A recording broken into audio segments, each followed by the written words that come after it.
For those of you that don't know me, I'm Cameron Macer of XP Team USA, and over the years I've helped many people with programs, settings, all kinds of stuff, but I don't really think I've given out my settings. Maybe here and there, but never in its entirety. So today, I'm going to reveal the program that I use. I fine-tuned it to all my sites, works pretty well. I've used it in England, I've used it in Georgia, I've used it in Louisiana, all over the place. So if you've watched my channel before, you may have noticed on the remote it says Macer, and that's basically what this program is. But today I'm going to give it a new name. So as many of you know, I like to hunt with a program that's quiet. So quiet that sometimes I have to run it over my shovel to see if it's still on. I don't like to hear all the distractions and blips and blops and all that stuff. You can still tell when you're in iron because it still gives an abrupt kind of iron signal that's mostly muted, but the edges still come through, so it's just some abbreviated grunts and stuff like that. So you still know you're in iron, but most of the other ground signals are eliminated, leaving a program that's nice and smooth, and that's just how I like it. So now I'll introduce you to my program, the Reaper. Like a Reaper that hunts in the dark and is silent, sneaks up on its victims, in this case coins and relics, that's what this program is, nice and quiet. So try it out and let me know if you like it.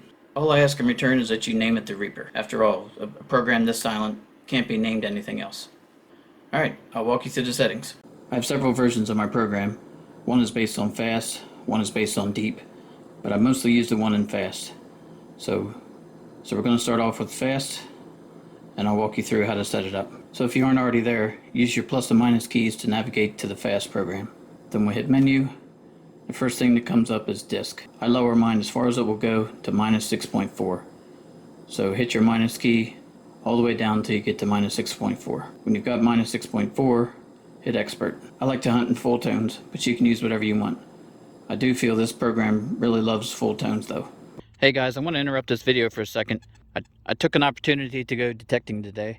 I'm still in the process of editing the video that you're watching now, so I want to interrupt a bit and talk about disk. When I originally recorded this video, I don't think I did it justice. So as you can see, I'm at minus 6.4 right now.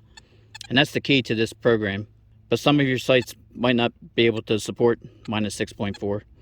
And the beauty of this is that you just simply raise it until it settles down. So try minus 5, minus 4.9, whatever. Just incrementally increase it until the machine settles out. But as you can see, this is a fairly quiet field, and I'm at minus 6.4. This opens the DÄUS up to its full potential, and this is why I use notch instead of disk. Alright, next setting, sensitivity. This depends on your site, but I typically use 95. Go down. Frequency is your choice. The numbers aren't coming up because I don't have a coil synced to it. But basically with an X35 coil, I'll search anywhere from 8 to 18 kilohertz, and with the HF round coil I usually hunt around 26 to about 31 kilohertz. So again, set your frequency to your site and your preference. Iron volume, I leave mine at 0. I'm not sure if it matters in full tones, but if you use 3 or 4 tones or anything else, iron volume will actually work, but I don't like to hear iron, so I'm going to leave it at 0. I don't think it matters in full tones. Reactivity, I have it saved in 3, but a lot of times I'll use 2.5, even 2. Again, it depends on your site. If I'm in a trashy area, I bump it up to 4, sometimes even 5. Clean areas, I'll use 2.5, sometimes even 2. Let's go down to audio response. I have it set at 5 because I mainly hunt fields, but if you're on a virgin home site, I would lower it to 3 or 4. So while I'm thinking about it, I'm not sure if I explained audio response properly. A lot of people think the higher the audio response number is, the deeper you can detect, and that's not really the case. The DÄUS, no matter what the setting is, the DÄUS is going to hear it and process it. It just might not send a signal loud enough for you to hear. I've got it at 5 right now, and I like 5 in fields because oftentimes when I'm in a field, it's away from structures, trees, it gets pretty windy, so I want to hear everything. And also, in a field that's been plowed several thousand times over the last couple hundred years, there's no telling where the targets are going to be. Old targets could be right on the surface.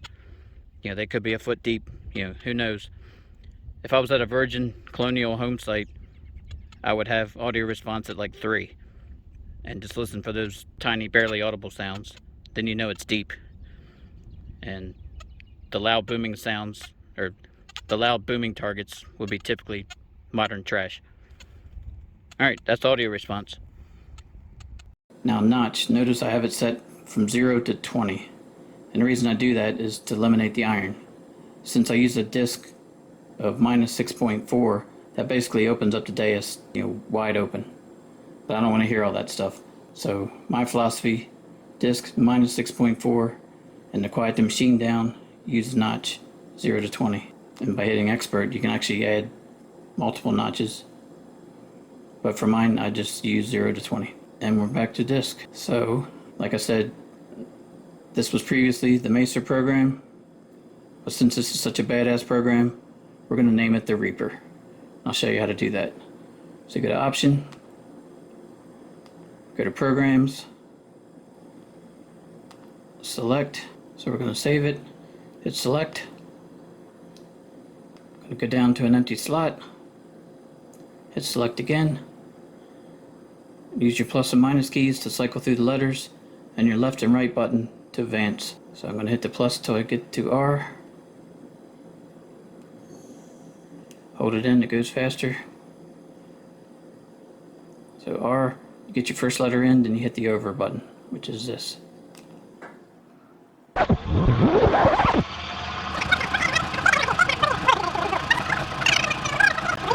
And when you get all the letters in, hit validate.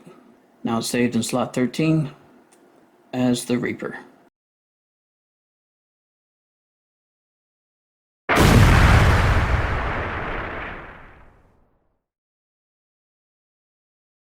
Just got an 84 signal. I'm using the Reaper program. I'll show you what I've got here.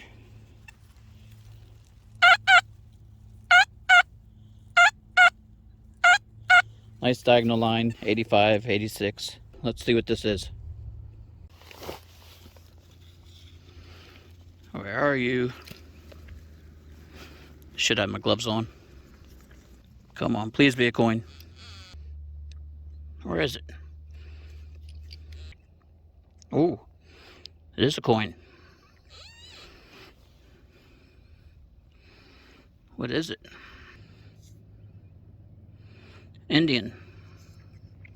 I can't see a date. Let me clean this up a little bit. Awesome. It's about time I found a coin. 1883 Indian head penny. I didn't really clean the back up, but looks to be in decent shape. Alright, that just made my day. I didn't live dig this hole because it was a 67. I wasn't too excited about that. But look, that looks like a coin. I don't know what would ring up a 67. Maybe a buffalo nickel? Can y'all see that? I don't even know what it is. It's fat. Fatty Indian? Looks bigger than Indian though. What do you guys think? Make your guesses now. The winner gets a congratulations. Alright, enough suspense. Let's see what this thing is.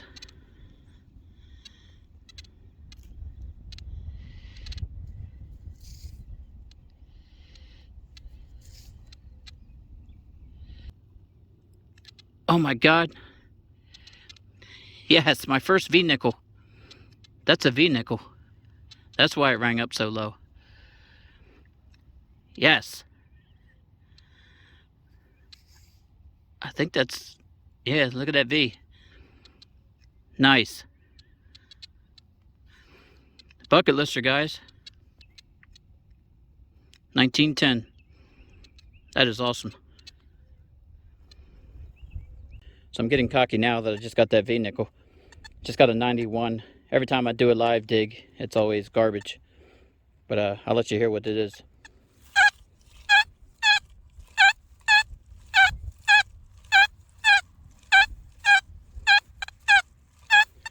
So it kind of bounces around from 89 to 93.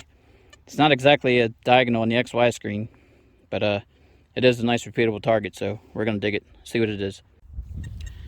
So I just popped the plug, it's still in the hole. This is another deep target.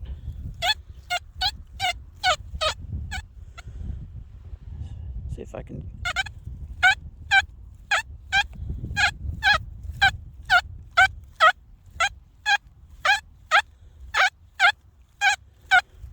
I don't know if you can see that, but let's go deeper.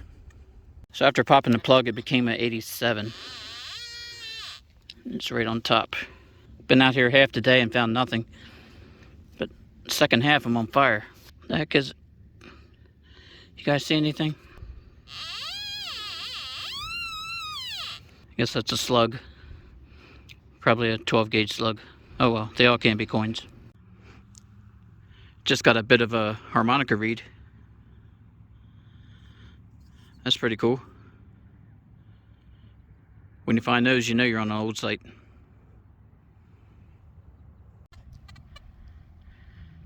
So there you have it, folks. The Reaper program did well today. We got skunked first half. We actually left and went door knocking, try to find some new permissions. Didn't find any, and then we came back here. I'm glad we did. So I got 1883 Indian head and the 1910 V-nickel. Awesome day. The V-nickel, by the way, is a bucket lister. So yeah, hope you enjoyed this video.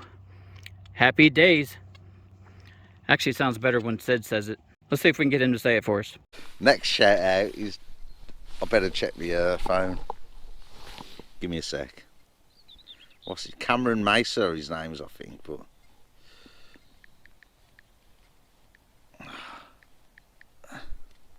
good job I've remembered, ain't it, Cameron? Cameron Mesa, here he is. His metal detecting channel, Cameron Mesa. Big shout out to you. Big shout out, mate. Everyone go and get subscribed to him. Keen as mustard. Real nice bloke. Oh yeah, what did he ask me to say? What did he ask me to say? Oh yeah, on some of his videos, when he finds something, he goes, happy days. We said it don't sound the same. Don't sound the same unless Sid says it. I ain't going to say it now. Happy days. Oh, there you go, buddy. Thanks, Sid. That was awesome. Sid doesn't need an introduction, but go check him out on England's history. He's got some great DäUS videos out there. Alright, folks. One last thing before I leave this video. I want to talk about ground balance. Always set mine at 87. I never go below 87. I often just leave it at 90, but if I do change it, I lower it to 87. Seems like anything lower than that makes it too hot, too sparky. I want it nice and quiet. Sometimes I look down and the ground mineralization is at 74. And that kind of tells you to put your ground balance at 74, but don't do it. Makes the machine too hot. I like it quiet. That's the whole purpose of this Reaper program. So if you have to adjust it, go down to 87. Don't go any further, in my experience. Alright, drop a comment. Let me know how you guys like this. It may not be for everyone, but it served me well, and I hope you enjoy it too. Alright, until next time.